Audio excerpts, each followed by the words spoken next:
ये सरकार नमस्कार। माहौल जबरदस्त शानदार। आई होप सर आपके एंड पे टॉपिक्स अच्छे से क्लियर हो रहे हैं एंड माहौल बन रहा है आपके एंड पे। आइए बच्चों, R C M reverse charge mechanism and electronic commerce operator under section 95।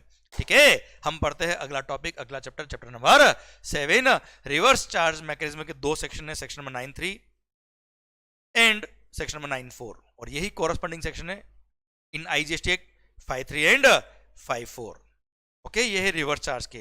और इलेक्ट्रॉनिक कॉमर्स ऑपरेटर वाला, ओला उबर वाला एग्जांपल, स्विगी वाला एग्जांपल, जो सेक्शन नंबर 9 सब सेक्शन 5 और वही corresponding section number 5 sub section 5 of IGST act में कवर होता है बच्चों। ठीक है, चलिए शुरू करते हैं। पहले हम रिवर्स चार्ज के बारे में, सर सेक्शन नंबर 93 क्या बोलता है? वैसे में 93, 53 और 94, 54 में क्या लिखा है आपको मैं पहले बता चुका हूं बच्चों। जब मैंने जीएसटी शुरू किया था, लेवी पढ़ाया था मैंने आपको बेटा, एक बार फिर से बता देता मैं आपको बेटा। ये रहा, कौन के केस में याद है कौन लायबल है?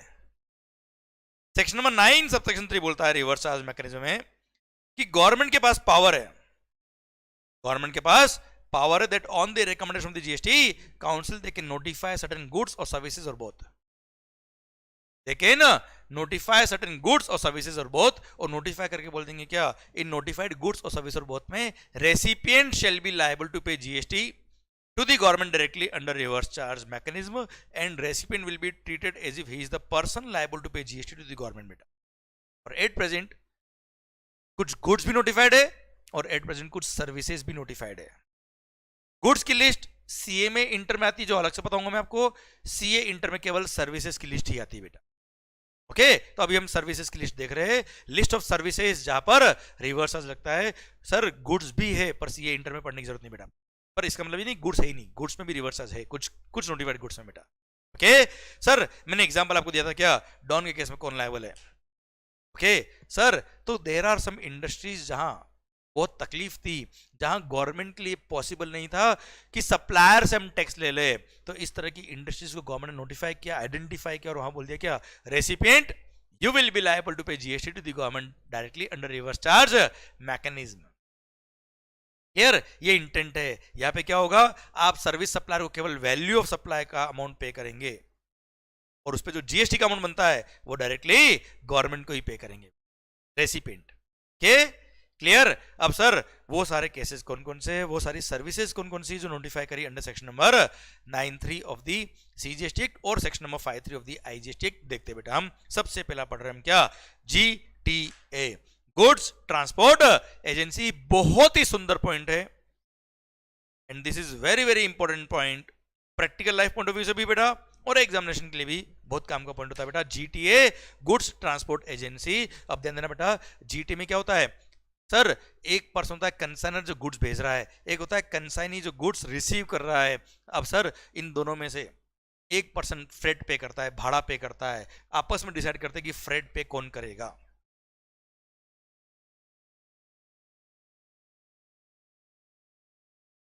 तो मालिक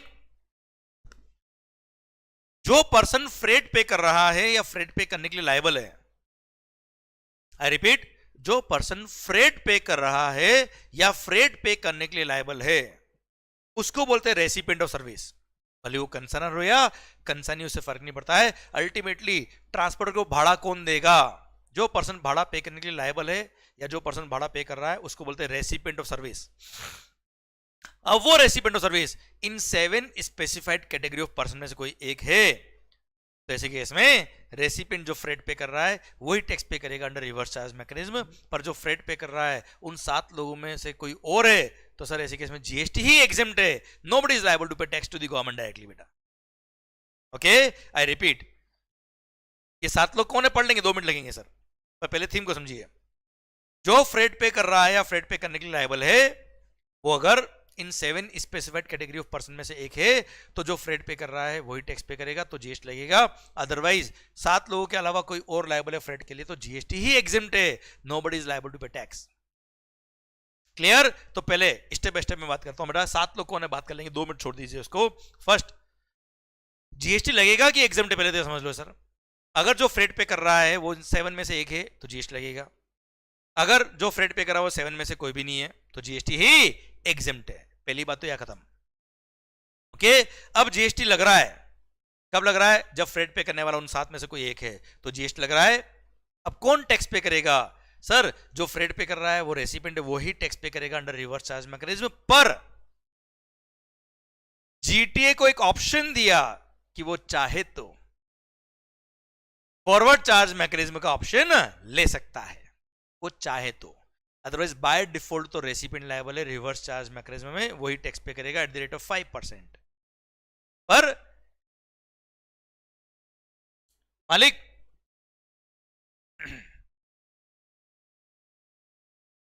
अगर जीटीए चाहता है कि फॉरवर्ड चार्ज में खुद टैक्स पे करूं, तो वो चाहे तो अपना जीएसटी में रजिस्ट्रेशन कराए और सर रिवर्स चार्ज की जगह फॉरवर्ड चार्ज में वो खुद टैक्स पे कर दे, जीटीए खुद सप्लायर टैक्स पे कर दे बेटा। है ना मालिक? Sir, so in case of GST, क्या बोला sir? In case of GST GTA चाहे तो अपना जीएसटी में रजिस्ट्रेशन कराए, डिपार्टमेंट को डिक्लेरेशन दे कि मैं फॉरवर्ड चार्ज का ऑप्शन ले रहा हूं, और बिल पे भी डिक्लेरेशन ले ले कि मैंने जीएसटी में रजिस्ट्रेशन कराया है और फॉरवर्ड चार्ज में मैं खुद टैक्स पे कर रहा हूं, इसलिए बिल पे मैंने टैक्स चार्ज किया है। अदरवाइज वो टैक्स चार्ज ही नहीं कर सकता बिल पे अगर रिवर्स चार्ज लगता है तो। क्लियर? अगर उसने फॉरवर्ड चार्ज में टैक्स पे करने का ऑप्शन लिया, उसने रजिस्ट्रेशन कराया, तो बिल पे डिक्लेरेशन देगा कि मैंने रजिस्ट्रेशन कराया है, मैंने फॉरवर्ड चार्ज का ऑप्शन लिया, इसलिए मैं टैक्स कलेक्ट कर रहा हूं। अब जीटीए अगर टैक्स पे करता है तो जीटीए का ऑप्शन है कि वो चाहे तो 5% रेट ऑफ टैक्स का ऑप्शन ले या फिर 12% टैक्स पे करने वाला ऑप्शन ले। तो भाड़ा मान लो 1 लाख रुपये, तो 1 लाख पे 5% 5,000 या 1 लाख पे 12% 12,000 रुपये जीएसटी पे करे। अब जीटीए ने अगर 5% टैक्स पे करने वाला ऑप्शन लिया तो जीटीए ने जो भी ट्रक परचेज करी, इनपुट सर्विस परचेज करी, कैपिटल गुड्स परचेज किया, कोई क्रेडिट नहीं मिलेगा। पर जीटीए ने अगर 12% टैक्स पे करने वाला ऑप्शन लिया, कितना बेटा? 12% टैक्स पे करने वाला ऑप्शन लिया, तो ऐसे केस में जीटीए को सारे इनपुट सर्विस कैपिटल गुड्स का क्रेडिट मिलेगा। क्लियर? तो वो उसकी चॉइस है बेटा। सबसे पहली बात, अगर जो फ्रेट पे कर, रिपीट कर रहा हूं पूरा बेटा, अगर जो फ्रेट पे कर रहा है वो 7 लोगों में से कोई और है तो जीएसटी एग्जम्प्ट, जो फ्रेट पे कर रहा है वो 7 लोगों में से कोई एक है तो जीएसटी लगेगा। अब बाय डिफॉल्ट रिवर्स चार्ज लगेगा, रेसिपिएंट लायबल होगा और 5% is the rate of tax. पर अगर जीटी चाहे तो अपना रजिस्ट्रेशन कराए, फॉरवर्ड चार्ज वाला टैक्स पे करने वाला ऑप्शन ले, ऑप्शन लिया है तो उसका रेट ऑफ टैक्स 2 है, 5 या 12। 5% वाला लिया तो जीटीए को कोई क्रेडिट नहीं मिलेगा, 12% वाला टैक्स का ऑप्शन लिया तो जीटीए को इनपुट सर्विस कैपिटल गुड्स सबका आईटीसी मिलता है बेटा। क्लियर? डन? ओके सरकार, ये जीटीए वाला कहानी खत्म। अब वो 7 लोग कौन है केवल वो देखने का बेटा। आइए बच्चों, अब बात आती है क्या, वो 7 लोग कौन कौन हैं जिनके केस में सर जिसके केस में टैक्स लगता है। ओके सर, जो फ्रेट पे कर रहा है वो इन 7 लोगों में से कोई एक है तो जीएसटी लगेगा और वो भी रिवर्स चार्ज में लगेगा। वो 7 लोग कौन कौन है? Sir, factory registered under factories act, society registered under societies act, cooperative society, sir any person who is registered under GST, या कोई बॉडी कॉर्पोरेट है या पार्टनरशिप फर्म वेदर रजिस्टर्ड और नॉट इंक्लूडिंग एओपी, फिर casual taxable person registered under GST. Okay sir, वापस बोलता बेटा मैं, जो फ्रेट पे कर रहा है, पहली बात तो अगर वो जीएसटी में रजिस्टर्ड है तो बात ही खत्म, बात ही खत्म मेरे भाई। भले वो कंपनी हो ना हो, को देखने का ही नहीं बेटा। पर अगर वो जीएसटी में रजिस्टर्ड नहीं है, क्लियर, और वो फैक्ट्री है registered under factories act, society registered under societies act, cooperative society, body corporate, partnership firm whether registered और नॉट इंक्लूडिंग एओपी है, या कोई casual taxable person who is registered under GST है, तो ऐसे केस में जीएसटी लगेगा। अब वहां पर बाय डिफॉल्ट आरसीएम लगेगा और जीटी चाहे तो फॉरवर्ड चार्ज का ऑप्शन ले सकता है, जो यहां लिखा मैंने, और जो मैंने आपको पढ़ाया है वही मैंने टेबल फॉर्म में भी नीचे दे रखा है लास्ट में बेटा। देखो बताता हूं मैं आपको, मस्त मस्त एनालिसिस दे रखे सर, ये रहा। और हाँ, पूरे बुक में ध्यान रखना, पूरे जीएसटी में ध्यान रखना, जहां जहां पार्टनरशिप फॉर्म रेफर हुआ है वहां वहां एलएलपी भी रेफर होगा। Partnership form includes LLP also बेटा। सर ये रहा जीएसटी ऑन जीटी सर्विसेज, अगर रेसिपिएंट उन 7 के अलावा कोई है तो जीएसटी क्या है? एग्जेम्प्ट। अगर रेसिपिएंट उन 7 स्पेसिफाइड लोगों में से कोई एक है तो जीएसटी लगेगा। नाउ जीएसटी लगेगा तो जीटी के पास चॉइस है, चॉइस क्या है? वो जीएसटी में रजिस्ट्रेशन ले और फॉरवर्ड चार्ज का ऑप्शन ले। अगर ऐसा ऑप्शन लिया है तो फॉरवर्ड चार्ज में जीटीए खुद टैक्स पे करेगा और applicable rate of tax will be 5% without any ITC, 12% with all ITC. Clear? Otherwise rate of tax, otherwise recipient पे करेगा under reverse charge mechanism and rate of tax will be 5%। अगर GTA ने forward charge का option नहीं लिया तो by default क्या है, आरसीएम रेसिपिएंट टैक्स पे करेगा 5%। क्लियर? बड़ा सुंदर चार्ट बना रखा है बेटा आपके लिए, आया ना? रेसिपिएंट किसको कहेंगे? हु पेज और इज लायबल टू पे द फ्रेट, जो फ्रेट पे कर रहा है या फ्रेट पे करने के लिए लायबल है वही पे करेगा क्या, वही कहलाएगा क्या, रेसिपिएंट बेटा। के मालिक चलो आ जाओ दोस्तों, आओ बच्चों। सर सेकंड, सर इसको रखिए पेंडिंग। मैं जब एग्जामिनेशन में आपको एडवोकेट वाला पॉइंट पढ़ाऊंगा तब बताऊंगा। इसको रखिए पेंडिंग, ओके। पॉइंट नंबर 3 को रखिए पेंडिंग बेटा आप लोग। आइए सर, क्योंकि इनका लिंकिंग आएगा एग्जामिनेशन से, वहां पढ़ोगे तो मजा आपको आएगा वहां लिंक करके पढ़ाऊंगा मैं आपको। सर नेक्स्ट क्या, स्पॉन्सरशिप सर्विसेज, टाटा आईपीएल।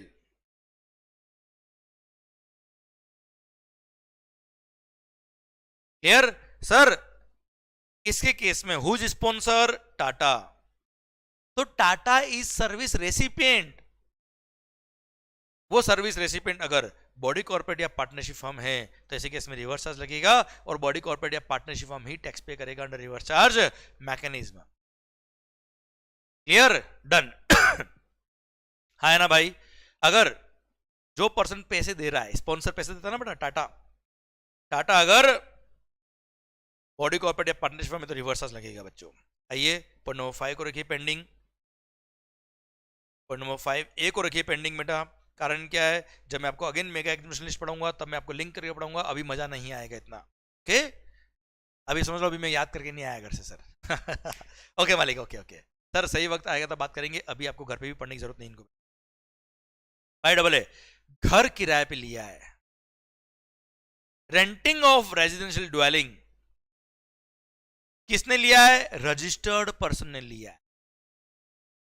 अपने बिजनेस का खर्चा क्लेम किया है उसने, जिसने घर किराए पे लिया है उसने अपने बिजनेस का एक्सपेंस क्लेम किया है और वो जीएसटी में रजिस्टर्ड है तो रिवर्स चार्ज मैकेनिज्म लगेगा।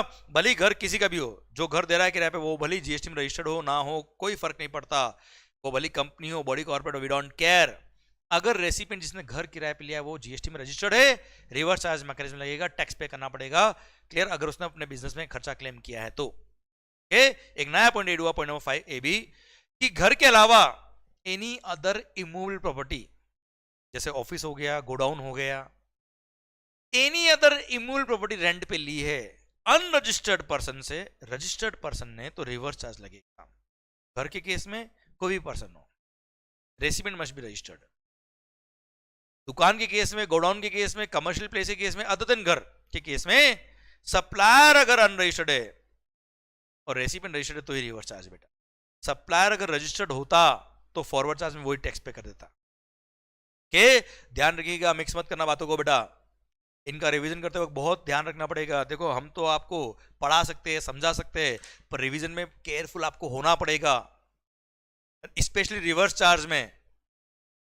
रिवर्स चार्ज में क्या तकलीफ आती है बेटा, कहीं पे रजिस्टर्ड पर्सन लिखा, कहीं पे बॉडी कॉर्पोरेट लिखा, कहीं पे पार्टनरशिप हम लिखा, तो कहां पे क्या लिखा है वो आपको ध्यान रखना पड़ेगा। Don't make excuse to yourself कि सर ये तो याद नहीं हो रहा है, याद करना पड़ेगा। सर ये तो याद नहीं होता, 2 बार याद करना पड़ेगा, 3 बार रिवाइज करना पड़ेगा, पर याद करना पड़ेगा। You have no other choice, क्योंकि गवर्नमेंट ने हर इंडस्ट्री को स्टडी करके देखा है कि कौन सी इंडस्ट्री में रेसिपिएंट एबल है टैक्स पे करने के लिए। उस अकॉर्डिंग, उस इंडस्ट्री के नेचर को देखते हुए गवर्नमेंट ने कहीं पे बॉडी कॉर्पोरेट लिखा है, कहीं पार्टनरशिप फर्म लिखा है, कहीं जीएसटी में रजिस्टर्ड पर्सन लिखा है। आया ना भाई? You need to be very careful while revising all these concepts, नहीं तो बाद में मिक्स होंगे बेटा। Okay, you must be very much careful, 2 बार पढ़ना ही पड़ेगा बेटा इसको आपको। ओके बेटा, हम समझा सकते हैं पर याद आपको करना पड़ेगा। सरकार, घर के अलावा कोई और इमूवेबल प्रॉपर्टी अगर हमने रेंट पे ली है, अनरजिस्टर्ड पर्सन से ली है और अगर आप जीएसटी में रजिस्टर्ड हो तो रिवर्स चार्ज लगेगा। ओके, रिवर्स चार्ज तभी लगेगा जब आप रजिस्टर्ड हो बेटा। घर के केस में सप्लायर रजिस्टर्ड हो ना हो कोई फर्क नहीं पड़ता, अदर देन घर के केस में सप्लायर अनरजिस्टर्ड है तो ही रिवर्स चार्ज लगेगा। सप्लायर अगर रजिस्टर्ड है तो फॉरवर्ड चार्ज में वो खुद टैक्स पे करेगा। फिर सर टीडीआर, बिल्डर को सर सोसाइटी ने होता ना रीडेवलपमेंट का कॉन्ट्रैक्ट दिया, आपने सोसाइटी ने क्या किया, डेवलपमेंट राइट ट्रांसफर किए बिल्डर को बेटा, एग्जिस्टिंग लैंड ओनर ने क्या किया, डेवलपमेंट राइट ट्रांसफर किए, तो ट्रांसफर ऑफ डेवलपमेंट राइट या floor space index including additional floor space index दिया आपने for construction of a project by promoter, तो ऐसे केस में promoter will be liable to pay GST under reverse charge mechanism. Okay, same way अगर आपने sir transfer of development right नहीं किया, floor space index नहीं दिया, पर 30 इयर्स और मोर देन 30 इयर्स के लिए लॉन्ग टर्म लीज पे लैंड दिया है, क्लियर सर, तो उसके लिए जो आपने अपफ्रंट अमाउंट चार्ज किया है, जिसको भले प्राइम प्रीमियम बोल दो, सलामी बोल दो, cost price development charge by whatever name called, अलग अलग एरिया में अलग अलग लोकल एरिया में अलग अलग नाम से बोलते बेटा, 30 इयर्स और मोर देन 30 इयर्स के लिए लॉन्ग टर्म लीज पे आपने लैंड दिया है for construction of project, clear sir, तो जो अपफ्रंट अमाउंट ले रहे हो एंड और पीरियोडिक रेंट आप जो ले रहे हो उस पे जीएसटी लगेगा, पर बिल्डर जो प्रमोटर है वो टैक्स पे करेगा अंडर रिवर्स चार्ज मैकेनिज्म। जैसे आपकी लैंड है, सोसाइटी की लैंड है, उसने लीज पे दे दिया 30 साल या उससे ज्यादा के लिए, किसको, बिल्डर को, तो जो भी लीज अमाउंट पे कर रहा है, भले अपफ्रंट पे कर रहा है या पीरियोडिकल रेंट पे कर रहे हैं, उस पे प्रमोटर को बिल्डर को टैक्स पे करना पड़ेगा under reverse charge mechanism. Clear है मालिक, डन। यहां देखिए also refer analysis given at the end of this table, देख लेते सर एनालिसिस क्या लिखा है, ये रहा sir, supply of TDR FSI long term lease, उसके लिए जो प्रीमियम आप पे करते हो of the land by land owner to developer are exempt if constructed flats are sold before issuance of completion certificate and GST is paid on such flat। suppose जिस area का development right transfer किया उसमें जितने भी flat बनने थे वो सब बन गए हैं और सारे फ्लैट बुक हो गए before grant of completion certificate by the competent authority और it's first occupation which ever is earlier, मतलब अंडर कंस्ट्रक्शन ही सारे फ्लैट बुक हो गए, क्लियर, तो सर टीडीआर पे जीएसटी एग्जाम कर दिया, बिल्डर को कोई टैक्स पे करने की जरूरत नहीं है, पर फ्लैट बुक नहीं हुए तो जितने फ्लैट बुक नहीं हुए उतने प्रोपोर्शनेट वैल्यू पे ही जीएसटी पे करना पड़ेगा, टीडीआर की वैल्यू पे अंडर रिवर्स चार्ज मैकेनिज्म है, क्योंकि फ्लैट अगर अंडर कंस्ट्रक्शन बुक हो गए तो फ्लैट पे जीएसटी पे हो जाएगा, तो टीडीआर पे टैक्स पे नहीं करना, फ्लैट बुक नहीं हुए तो फ्लैट पे जीएसटी नहीं लगेगा, तो टीडीआर की वैल्यू पे जीएसटी पे करना पड़ेगा, ये फंडा है। फिर ये रहा, further GST shall be payable on the proportionate value of TDR, FSI और long term lease allocated on flats remaining unsold। अभी मैंने बताया ना बेटा, जैसे 70 फ्लैट बुक हो गए, 30 बुक नहीं हुए, तो 30 फ्लैट का जो प्रोपोर्शनेट वैल्यू निकलेगा, सिंस देखो 70 फ्लैट पे जीएसटी लगेगा, 70 फ्लैट पे जीएसटी लगेगा, क्लियर, तो 70 फ्लैट के प्रोपोर्शनेट टीडीआर की वैल्यू पे जीएसटी एग्जेम्प्ट, 30 फ्लैट पे जीएसटी नहीं लगेगा तो 30 फ्लैट के proportionate TDR long term lease की वैल्यू पे जीएसटी लग जाएगा, दैट्स इट, बिल्डर को टैक्स पे करना पड़ेगा रिवर्स चार्ज में बेटा, क्लियर।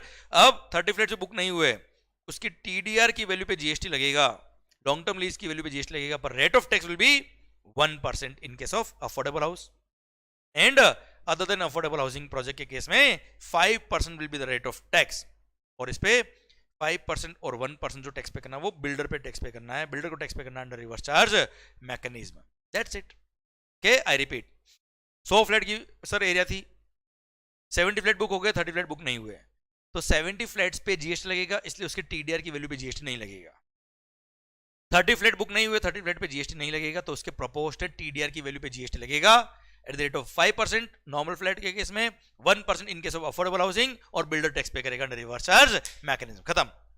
ओके, चलिए सरकार, आगे कहा सर, यादें पढ़ा दिया मैंने पॉइंट आपको, ये सर कुछ पॉइंट तो मैं ऑलरेडी बता चुका आपको, जैसे आप किसी कंपनी के डायरेक्टर हो, किसी कंपनी या बॉडी कॉर्पोरेट के आप डायरेक्टर हो, इन दी कैपेसिटी ऑफ डायरेक्टर जो पैसा मिल रहा है उस पर जीएसटी लगेगा, और वो भी रिवर्स चार्ज मैकेनिज्म में वो कंपनी या बॉडी कॉर्पोरेट टैक्स पे करेगा जिसके आप डायरेक्टर हो बेटा, पर इन दी कैपेसिटी ऑफ डायरेक्टर जो पैसा मिल रहा है ना उसी पे टैक्स लगेगा, इसका भी मैंने एक एनालिसिस दे रखा है सर। अब मान लो आप किसी कंपनी के डायरेक्टर हो बेटा, समझने की कोशिश करना बेटा, अब डायरेक्टर ने कोई ऑफिस रेंट पे दिया है कंपनी को सर, तो क्या वो जो रेंट कंपनी पे कर रही डायरेक्टर को, क्या वो in the capacity of director pay कर रही है? Answer is no, that is rent. तो कोई भी काम जो डायरेक्टर कर रहा है in the capacity of director, in the capacity of director उसको जो रेम्यूनरेशन मिल रहा है उस पर रिवर्स चार्ज लगेगा और उस पे कंपनी को टैक्स पे करना पड़ेगा। अगर एम्प्लॉयमेंट की कैपेसिटी में है तो जीएसटी लगता ही नहीं है, शेड्यूल 1 में कवर है, शेड्यूल 3 में कवर है बेटा। एंड कोई और सर्विस डायरेक्टर ने दी है कंपनी को other than in the capacity of director, जैसे renting of property to the company, तो टैक्स लगेगा। और यहाँ पे नॉर्मल फॉरवर्ड चार्ज लगेगा। हम मानेंगे वो कोई पर्सन जिसने हमने रेंट पे लिया प्रॉपर्टी, यार दैट्स इट, क्लियर। तो एनी अदर सर्विस जो उसने अपने पर्सनल या प्राइवेट कैपेसिटी में दी है बेटा, उस पर कोई रिवर्स चार्ज नहीं है, वो तो डायरेक्टर की कैपेसिटी में जो सर्विस है उस पर रिवर्स चार्ज है बेटा। अदर सर्विसेज पे नॉर्मल टैक्स लगेगा। अच्छा, उसने एम्प्लॉई की तरह सर्विस दी है in the capacity of employee, employment terms के हिसाब से, उस पर तो जीएसटी लगता ही नहीं बेटा। अदर सर्विसेज पे नॉर्मल टैक्स लगेगा, रिवर्स चार्ज नहीं है। डायरेक्टर की कैपेसिटी में जो सर्विस दी उस पर टैक्स लगेगा, वो भी रिवर्स चार्ज लगेगा। Clear, done. आए ना मालिक, आओ बच्चों। अब आप कौन हो बेटा? इंश्योरेंस एजेंट हो बेटा। अरे कौन हो मालिक? If you are an insurance agent, तो इंश्योरेंस एजेंट को इंश्योरेंस कंपनी जो इंश्योरर है वो कमीशन देता है, वहां पे रिवर्स चार्ज मैकेनिज्म में वो इंश्योरेंस कंपनी, इंश्योरेंस पर्सन जो बिजनेस कर रहा है इंश्योरेंस का, वही टैक्स पे करेगा अंडर रिवर्स चार्ज मैकेनिज्म। फिर वसूली भाई,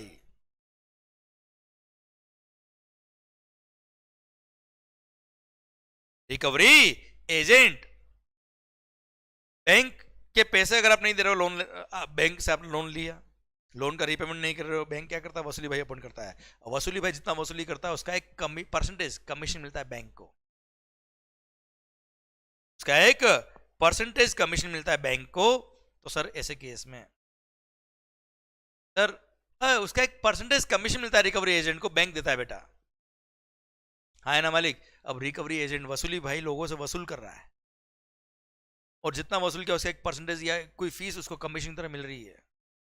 तो एक तरह से वसूली भाई is providing services to bank of recovery, recovery की सर्विस दे रहा है बेटा बैंक को, क्लियर, इसलिए उसको फीस मिल रही है। अब सर वसूली भाई लोगों से वसूल कर रहा है, क्या डिपार्टमेंट से वसूल कर पाएगा जीएसटी?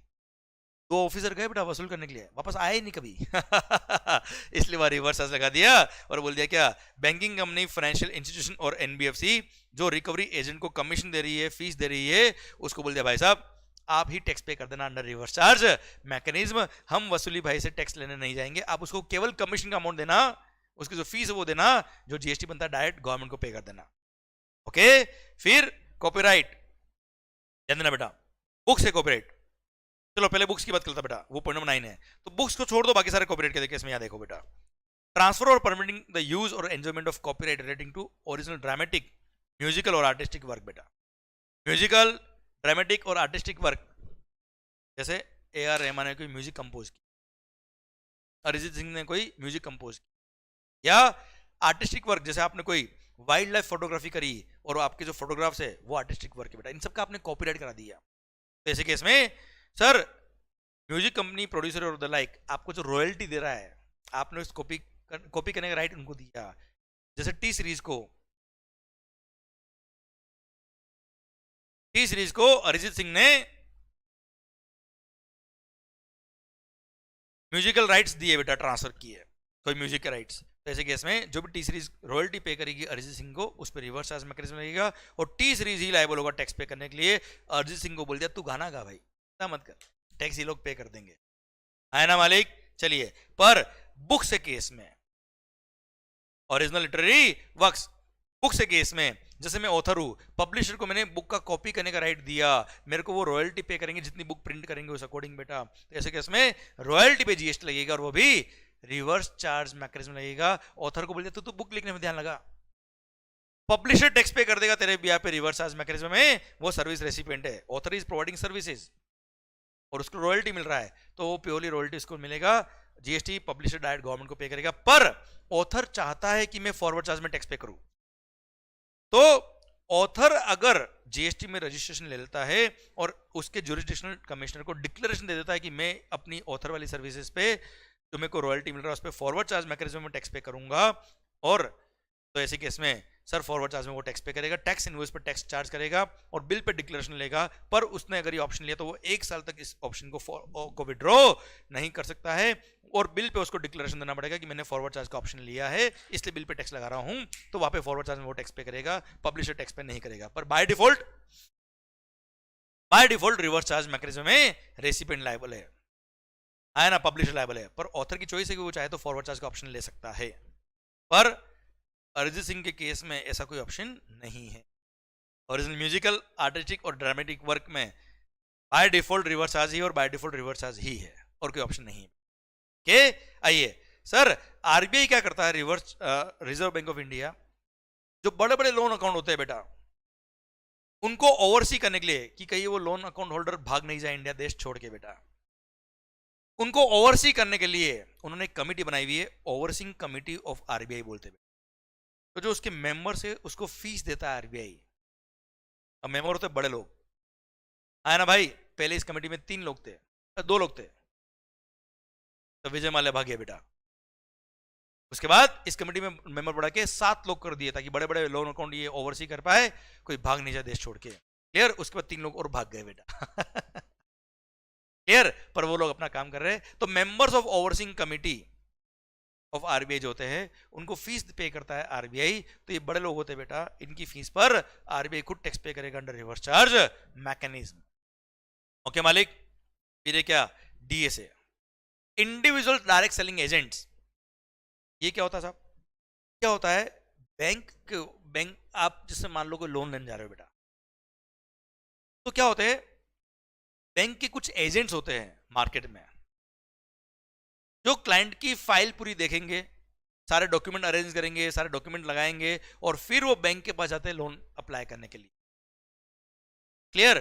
तो इससे क्या हो रहा है, बैंक को भी बिजनेस मिल रहा है थ्रू डायरेक्ट सेलिंग एजेंट्स। तो बैंक उन डीएसएस को एक कमीशन देती है बेटा कि आपने हमारे बैंक को बिजनेस दिलवाया। बैंक का मेन बिजनेस क्या? लोन देना, जिससे तो उनकी इंटरेस्ट की इनकम होती है बेटा। तो मालिक, अगर आप किसी डायरेक्ट सेलिंग एजेंट डीएसए के थ्रू बैंक में लोन अप्लाई किया है, लोन सैंक्शन हो गया, लोन मिल गया आपको, तो डीएसए को एक कमीशन मिलता है, उस कमीशन पे जीएसटी लगता है। पर अगर वो DSA individual direct selling agent हुआ तो उसका भरोसा नहीं कि वो टैक्स पे करेगा कि नहीं करेगा गवर्नमेंट को। वो ऑर्गेनाइज्ड बिजनेस सेक्टर नहीं है, इसलिए वहां रिवर्स चार्ज मैकेनिज्म है। वो banking company, financial institution, NBFC को बोल दिया कि तुम ही टैक्स पे करना अंडर रिवर्स चार्ज मैकेनिज्म। पर वो डीएसए ऑर्गेनाइज्ड वे में काम कर रहा है, वो खुद एक कंपनी है, बॉडी कॉर्पोरेट है, पार्टनरशिप में या एलएलपी है, तो इसके केस में वो खुद टैक्स पे करेगा अंडर फॉरवर्ड चार्ज मैकेनिज्म। पर अगर इंडिविजुअल डीएसए हुआ तो यहां पे आरसीएम लगेगा। क्लियर? सर, वो खुद एक बॉडी कॉर्पोरेट है, पार्टनरशिप में या एलएलपी है, तो ऐसे केस में फॉरवर्ड चार्ज में वो टैक्स पे कर देगा, पर अगर वो इंडिविजुअल डीएसए है तो रिवर्स चार्ज लगेगा। ओके? अब ये सब बातें आपको ध्यान रखनी पड़ेगी बच्चों। आइए बच्चों, बिजनेस फैसिलिटेटर, बैंक क्या करता है, बिजनेस फैसिलिटेटर अपॉइंट कर देता है, सो दैट बैंक का बिजनेस बढ़े। उसके लिए जो उनकी फीस होती है उस पर जीएसटी लगता है। बिजनेस फैसिलिटेटर जो फीस चार्ज करेंगे उस पर जीएसटी बैंक पे करेगा to the government directly under reverse charge mechanism. पर बैंक जो बिजनेस कॉरेस्पॉन्डेंट अपॉइंट करता है वहां तो फॉरवर्ड चार्ज मैकेनिज्म ही लगता है, और बिजनेस कॉरेस्पॉन्डेंट ही टैक्स पे करता है टू द गवर्नमेंट डायरेक्टली। जो भी बिजनेस कॉरेस्पॉन्डेंट बैंकिंग कंपनी को फीस चार्ज करेगा उस पर टैक्स वो खुद पे करेगा। पर बिजनेस कॉरेस्पॉन्डेंट ने अपने अंडर एजेंट अपॉइंट कर दिए, services of a agent of business correspondent. तो बिजनेस कॉरेस्पॉन्डेंट ने अपने अंडर एजेंट्स अपॉइंट कर दिए। वो एजेंट्स बिजनेस कॉरेस्पॉन्डेंट से जो कमीशन चार्ज कर रहे हैं, उसमें agents are providing services to business correspondent. पर वो एजेंट होते बहुत छोटे लोग बेटा, जहां पे सर उनसे टैक्स रिकवरी करना इज वेरी डिफिकल्ट। इसलिए एजेंट ऑफ बिजनेस कॉरेस्पॉन्डेंट को, उन एजेंट को जो बिजनेस कॉरेस्पॉन्डेंट कमीशन दे रहा है, उस कमीशन पे खुद बिजनेस कॉरेस्पॉन्डेंट टैक्स पे करेगा under reverse charge mechanism. Okay? और बिजनेस कॉरेस्पॉन्डेंट जो फीस चार्ज कर रहा है बैंक को, उस पर भी business correspondent forward charge mechanism में टैक्स पे करेगी। चलिए फिर आइए, बड़ा अच्छा पॉइंट है ये, गुड पॉइंट।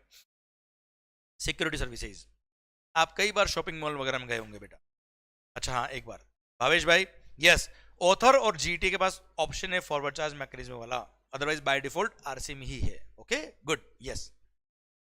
और एक और पॉइंट आएगा आगे, सरकार रेंटिंग वाला, और बात करेंगे सर, एक और में ऑप्शन आता है बेटा। ओके ओके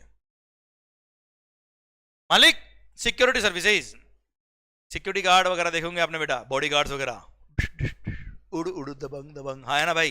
तो मालिक, security services, services provided by way of security personal जो सिक्योरिटी सर्विस दे रहा है वो अदर देन बॉडी कॉर्पोरेट है। क्लियर? और जो सिक्योरिटी सर्विस ले रहा है वो जीएसटी में रजिस्टर्ड है, तो रिवर्स चार्ज मैकेनिज्म लगेगा, और जो पर्सन जीएसटी में रजिस्टर्ड है वो टैक्स पे करेगा अंडर रिवर्स चार्ज मैकेनिज्म। पर हाँ, सिक्योरिटी सर्विस देने वाला खुद पर्सन एक बॉडी कॉर्पोरेट है। खुद अगर बॉडी कॉर्पोरेट है मतलब एक कंपनी है बेटा, वो ऑर्गेनाइज्ड वे में बिजनेस कर रही है, सिस्टमेटिक काम कर रहे हैं, तो ऐसे केस में फॉरवर्ड चार्ज मैकेनिज्म लगेगा और वो खुद बॉडी कॉर्पोरेट टैक्स पे कर देगा। पर अदर देन बॉडी कॉर्पोरेट है तो सर सिक्योरिटी सर्विस देने वाला पर्सन जो है सर वो टैक्स चोरी का चांस होता है बेटा वहां पे, इसलिए रेसिपिएंट को बोल दिया कि अगर आप जीएसटी में रजिस्टर्ड हो तो आप टैक्स पे करोगे अंडर रिवर्स चार्ज मैकेनिज्म। हाँ सर ध्यान देना बेटा, पर सर्विस रेसिपिएंट अगर जीएसटी में रजिस्टर्ड है तो रिवर्स चार्ज है। पर सर्विस रेसिपिएंट कौन है? एक गवर्नमेंट डिपार्टमेंट है या establishment of the central government है या स्टेट गवर्नमेंट या सेंट्रल गवर्नमेंट या यूनियन टेरिटरी का कोई डिपार्टमेंट या एस्टेब्लिशमेंट है या लोकल अथॉरिटी है या गवर्नमेंटल एजेंसी है जो जीएसटी में रजिस्टर्ड तो है but only for the purpose of deducting TDS under GST. GST में जो टीडीएस एप्लीकेबल होता है केवल उसके लिए वो रजिस्टर्ड है, किसी और पर्पस के लिए वो रजिस्टर्ड नहीं है। वो गवर्नमेंट डिपार्टमेंट, लोकल अथॉरिटी या गवर्नमेंटल एजेंसी, तो ऐसे केस में कोई रिवर्स चार्ज नहीं है, फॉरवर्ड चार्ज ही लगेगा। सेकेंड, रेसिपिएंट जीएसटी में रजिस्टर्ड तो पर वो खुद कंपोजिशन स्कीम वाला है बेटा, तो कंपोजिशन टैक्स पर वो वैसे ही छोटा बिजनेसमैन है यार, तभी तो कंपोजिशन स्कीम मिली उसको बेटा। तो भले वो जीएसटी में रजिस्टर्ड है पर रिवर्स चार्ज नहीं लगेगा, वह फॉरवर्ड चार्ज ही लगेगा हमेशा, और सिक्योरिटी सर्विस देने वाला ही टैक्स पे करेगा। क्लियर? डन। मैं वापस से रिपीट करता बेटा, सिक्योरिटी सर्विस देने वाला पहला पॉइंट अगर खुद बॉडी कॉर्पोरेट है आगे देखना ही मत, हमेशा फॉरवर्ड चार्ज है बेटा। सेकंड, सिक्योरिटी सर्विस लेने वाला अदर देन रजिस्टर्ड पर्सन है, वो जीएसटी में रजिस्टर्ड नहीं है, तो हमेशा ही फॉरवर्ड चार्ज है, बात खत्म। ठीक है? थर्ड पॉइंट, सिक्योरिटी सर्विस देने वाला अदर देन बॉडी कॉर्पोरेट है और रेसिपिएंट जीएसटी में रजिस्टर्ड है तो रिवर्स चार्ज लगेगा। पर दो एक्सेप्शन है, अगर रेसिपिएंट वो गवर्नमेंट डिपार्टमेंट है, गवर्नमेंट एजेंसी है, लोकल अथॉरिटी है जो जीएसटी में रजिस्टर्ड तो है but only for the purpose of deducting TDS है, तो ऐसे केस में कोई जीएसटी सर रिवर्स चार्ज नहीं लगेगा, फॉरवर्ड चार्ज लगेगा। और सर्विस रेसिपिएंट अगर कंपोजिशन स्कीम वाला है तो भी हमेशा ही क्या लगेगा? फॉरवर्ड चार्ज मैकेनिज्म ही लगेगा, बात खत्म। क्लियर? डन। आइए बच्चों, अब आ रहा है क्या? Renting of any motor vehicle design to carry passengers where cost of fuel, जो पेट्रोल वगैरह होता है, is included in the consideration charge from the service recipient. है ना? कुल मिला के कार किराया पे ली बेटा, रेंटिंग ऑफ मोटर व्हीकल। और रेंटिंग ऑफ मोटर व्हीकल देने वाला कौन? Other than body corporate. और सर रेंट पे लेने वाला कौन? Body corporate. रेंट पे देने वाला खुद अगर एक कंपनी होता, बड़ी कंपनी, सर बॉडी कॉर्पोरेट है, ऑर्गेनाइज वे में काम कर रहा है, तो वहां रिवर्स चार्ज जरूरत नहीं, वो खुद फॉरवर्ड चार्ज में टैक्स पे कर देगा। पर रेंट पे देने वाला पर्सन जो कार ड्राइवर है बेटा, एक तरह से खुद इंडिविजुअल कार ओनर है बेटा, उसे टैक्स ना हो पाएगा यार। जो सर्विस रेसिपिएंट वो अगर बॉडी कॉर्पोरेट तो उसको बोलते हैं तू टैक्स पे कर देना under reverse charge mechanism. I repeat, renting of motor vehicle पर कौन सी? Design to transport passengers, truck वगैरह नहीं, designed to transport passengers. Renting of motor vehicles design to transport passengers where cost of fuel is included in the cost charge from the customer. तो ऐसे case में अगर service supplier other than body corporate है, recipient body corporate, तो reverse charge लगेगा। अब सुन, यहां पे भी एक ऑप्शन है क्या कि यहां पे भी सर्विस सप्लायर चाहे तो फॉरवर्ड चार्ज मैकेनिज्म वाला ऑप्शन ले सकता है, और वहां पे ऐसे केस में 12% रेट ऑफ टैक्स लगेगा, 6% सीजीएसटी, 6% एसजीएसटी एंड 12% आईजीएसटी। अगर उसने 12% टैक्स पे करने वाला ऑप्शन लिया तो फॉरवर्ड चार्ज मैकेनिज्म लगेगा। क्लियर? और अगर उसने 12% टैक्स पे करने वाला ऑप्शन नहीं लिया तो ऐसे केस में रेसिपिएंट टैक्स पे करेगा एट द रेट ऑफ 5%, जो जीटी में था बेटा। थोड़ा चेंज है पर हाँ मोरलेस वैसा ही है। यहां पे सर्विस सप्लायर को 5% टैक्स पे करने वाला ऑप्शन नहीं बेटा, आया ना भाई? क्लियर? तो यहां पे भी मैंने चार्ट बना रखा है, देखो सर ध्यान से, ये रहा renting of motor vehicle service where GST is payable at the rate of 12% tax pay करने वाला ऑप्शन लिया तो बाय डिफॉल्ट फॉरवर्ड चार्ज ही है, और जो सर्विस सप्लायर है वही टैक्स पे करेगा, देखना ही मत कि सर्विस रेसिपिएंट कौन है, बात खत्म। पर GST payable is eight the rate of 5%, तो डिपेंड करता है। कि सर्विस सप्लायर बॉडी कॉर्पोरेट है, अगर सप्लायर बॉडी कॉर्पोरेट तो बात ही खत्म ना, खुद ऑर्गेनाइज कंपनी यार, खुद फॉरवर्ड चार्ज में टैक्स पे कर देगा। पर supplier other than body corporate है, if the supplier is other than body corporate, अब जरूर चेक करना क्या रेसिपिएंट बॉडी कॉर्पोरेट है। If recipient is other than body corporate तो अगेन वापस क्या लगेगा, forward charge mechanism. Recipient body corporate है, supplier other than body corporate है तो रिवर्स चार्ज लगता है, और ऐसे केस में रेसिपिएंट लायबल होगा टैक्स पे करने के लिए eight the rate of 5%। Okay मालिक, डन। वापस से रिपीट करता बेटा मैं, सप्लायर कौन, अदर देन बॉडी कॉर्पोरेट, तो ये बात कर रहा बेटा मैं। सप्लायर बॉडी कॉर्पोरेट तो हमेशा forward charge, supplier other than body corporate और रेसिपिएंट बॉडी कॉर्पोरेट तो रिवर्स चार्ज लगेगा, और rate of tax will be 5%। 12% tax पे वाला ऑप्शन लिया तो हमेशा ही क्या है, फॉरवर्ड चार्ज है, भले सप्लायर बॉडी कॉर्पोरेट हो या ना हो, रेसिपिएंट बॉडी कॉर्पोरेट हो ना हो, वी डोंट केयर, देखने के नहीं बेटा। Okay done. अच्छा एक बात और, एक सर्कुलर हो रहा है इसके रिगार्डिंग बेटा कि मालिक आपने किसी बस में बैठ गए, उसमें बस में आपने अपनी सीट का टिकट लिया, तो क्या पूरी बस किराए पे ले ली क्या बेटा आपने, नहीं ना, that is called passenger transport service. आपने पूरी पूरी बस किराए पे ले ली, कार की कार किराए पे ले ली, उसको बोलते हैं क्या, रेंटिंग ऑफ मोटर व्हीकल।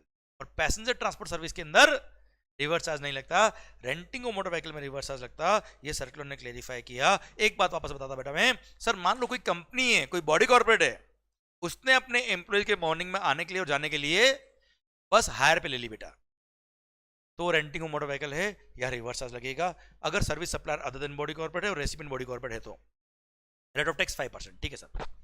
पर अगर कंपनी ने उस बस वाले को बोला हमको बस किराए पे नहीं चाहिए, हमारे 20 एम्प्लॉई है, ये 20 एम्प्लॉई का मॉर्निंग इवनिंग में आने जाने का टिकट कितना होता है बताओ, ये टिकट का अमाउंट हमने पे किया, तो सर इसका मतलब वो बस पूरी पूरी हमारे कंट्रोल में नहीं है, वो हमारे रूट के हिसाब से, हमारे टाइमिंग के हिसाब से नहीं चलेगी, वो तो अपने बस वाला अपने टाइमिंग के हिसाब से, अपने रूट के हिसाब से चलाएगा बस को। आपने केवल टिकट ली है साहब, भले ही बॉडी कॉर्पोरेट ने टिकट पे किया है, पर सर यहाँ पे वो पैसेंजर सर्विस सप्लायर की सर्विस दे रहा है बेटा, they are not providing renting of motor vehicle की सर्विस, इसलिए वहां पर सर फॉरवर्ड चार्ज मैकेनिज्म ही लगेगा और पैसेंजर ट्रांसपोर्ट सर्विस पे सर्विस सप्लायर ही टैक्स पे करेगा। Clear, done. I hope you got the entire point. आइए मालिक, सर एक और लास्ट सर्विस है lending of securities. Securities lending service में जिसने सिक्योरिटी लैंड करी, लेंडर, वो है सर्विस सप्लायर, और जिसने सिक्योरिटीज बोरो करी है वो है सर्विस रेसिपिएंट। और ऐसे केस में सिक्योरिटीज बोरो करने वाला पर्सन लायबल होगा टैक्स पे करने के लिए अंडर रिवर्स चार्ज मैकेनिज्म। जो भी लैंडिंग फीस, किराया, एक तरह से शेयर्स किराए पे दिए, जो भी लैंडिंग फी पे करेगी बोरोवर ने लेंडर को, उस पर रिवर्स चार्ज मैकेनिज्म लगेगा और रेसिपिएंट टैक्स पे करेगा to the government directly. Clear मालिक, डन। ये आरसीएम की सारी सर्विसेज लिस्ट खत्म होती है। अब जो पेंडिंग है वो पेंडिंग है बेटा। और हाँ ध्यान रखना बेटा, सर इन सारे केस में कॉमन बात मैंने लिखी बेटा, the RCM in respect of all the above services will be applicable only if recipient is located in the taxable territory। मतलब रेसिपिएंट अगर आउट ऑफ इंडिया का है तो रिवर्स चार्ज कैसे लगाएंगे यार, वो आउट ऑफ इंडिया वाले पर्सन से कैसे टैक्स रिकवरी करेंगे। इसलिए अगर रेसिपिएंट टैक्सेबल टेरिटरी में रहता है तो ही ये रिवर्स चार्ज के प्रोविजन लगेंगे। अगर रेसिपिएंट आउट ऑफ इंडिया रहता है तो रिवर्स चार्ज नहीं, वहां फॉरवर्ड चार्ज ही हमेशा ही बेटा। ओके मालिक, चलिए ये कॉमन है सबके लिए बेटा बात। चलिए एनालिसिस सारे पॉइंट हमने पढ़ लिए बच्चों। नाउ एक एडिशनल सर्विस ऐसी है जिसमें रिवर्स चार्ज लगता है under IGST act. IGST act में जितनी भी हमने सीजीएसटी एक्ट की लिस्ट ऑफ सर्विसेज पढ़ी वो तो सब ही है, केवल एक सर्विस एक्स्ट्रा है अंडर आईजीएसटी एक्ट, क्योंकि वो इंटरसेट सप्लाई का आता है, इसलिए वो पढ़ लीजिए बेटा। अरे डॉन के केस में कौन लायबल है, कौन लायबल है वो यही लिखा है बेटा, any service supplied by any person who is located in non taxable territory. Service supplier का non taxable territory, service recipient का है located in taxable territory, recipient of service is located in taxable territory. Service supplier कौन, located in non taxable territory. तो ऐसे case में reverse charge लगेगा, जो मैंने एग्जांपल पढ़ाया था डे वन, डॉन के केस में कौन लायबल है बेटा। पर हाँ अगर आप ऑनलाइन सर ऑनलाइन इंफॉर्मेशन और डेटाबेस एक्सेस और रिट्रीवल सर्विसेज जैसे netflix.com की सर्विस आप ले रहे हो तो वहां फॉरवर्ड चार्ज लगता है, वहां सर्विस सप्लायर खुद टैक्स पे करता है, उसको बोलते हैं क्या, other than non taxable online recipient. तो सर अगर आप लोग नेटफ्लिक्स की सर्विस ले रहे हो और आप जीएसटी में रजिस्टर्ड नहीं, तो आपको बोलते हैं क्या, sir non taxable online recipient, कि आप टैक्सेबल नहीं हो, आप एंड कंज्यूमर हो बेटा, ठीक है। तो OIDR सर्विस आपके सिलेबस में बहुत डिटेल में नहीं आती, इसलिए उस पर डिटेल में मत बात करिए। बस ये ध्यान रखिए कि नॉन टैक्सेबल ऑनलाइन रेसिपिएंट मतलब जो जीएसटी में रजिस्टर्ड नहीं है, उन्होंने अगर पर्सनली उसके लिए सर्विसेज इंपोर्ट करी है तो ऐसे केस में फॉरवर्ड चार्ज लगता है। बाकी हमेशा डाउन के केस में कौन लायबल है, आउट ऑफ इंडिया से इंडिया में सर्विसेज लिए तो हमेशा रिवर्स चार्ज मैकेनिज्म लगेगा, और जिसने सर्विस इंपोर्ट करी वो टैक्स पे करेगा। अगर उसने अपने बिजनेस के लिए इंपोर्ट करी, तो पर्सनली उसके लिए इंपोर्ट करी है, क्लियर, वैसे भी जीएसटी एग्जेम्प्ट होता है बेटा, एक्सेप्ट OIDR सर्विस बेटा, यहाँ पे नेटफ्लिक्स खुद टैक्स पे करता है आउट ऑफ इंडिया से बेटा। ओके डन सरकार। तो डाउन के केस में कौन लायबल है, आई hope you got the point बेटा। चलिए सरकार, सर ये तो आपका सेक्शन 9 सबसेक्शन 3 सेक्शन 5 सबसेक्शन 3 पूरा खत्म होता है। अब लिस्ट ऑफ गुड्स सीए में इंटर में एक्स्ट्रा आती है, वो हम अलग से पढ़ लेंगे बेटा। सीए इंटर के लिए लिस्ट ऑफ गुड्स सिलेबस में नहीं आती है। आइए सर एक और पॉइंट है हमारा रिगार्डिंग गुड्स, आइए बच्चों वो भी हम पढ़ लेते हैं बच्चा।